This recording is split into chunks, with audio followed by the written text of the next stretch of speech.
Une ambiance festive pour exprimer leur solidarité. Ils étaient une cinquantaine à avoir réservé un accueil chaleureux aux épouses, sœurs, frères et parents des prisonniers et exilés politiques de Catalogne qui, depuis plusieurs mois, vivent dans l'incertitude et l'incompréhension. Personnellement, c'est très dur. Nous n'avons pas de levier juridique. Les droits démocratiques ne sont pas respectés quant à la liberté conditionnelle et la détention préventive. On ne sait même pas pourquoi ils sont emprisonnés dans des conditions si dures. Des familles qui se sont regroupées en association catalane des droits civils et qui pour la première fois sont passées de l'autre côté de la frontière. Objectif, faire bouger les lignes. Nous avons besoin d'avoir le support international.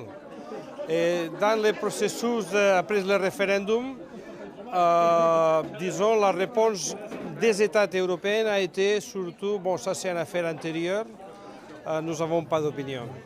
Leur visite a été initiée par un collectif de musiciens qui organise une série de concerts en soutien à ces familles. Le premier à Alenia a récolté près de 4 000 €.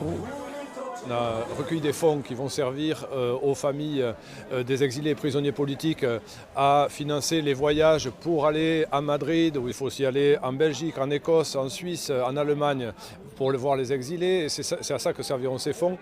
3 autres rendez-vous sont prévus. Le prochain, ce sera le 19 mai à Villefranche-de-Conflans.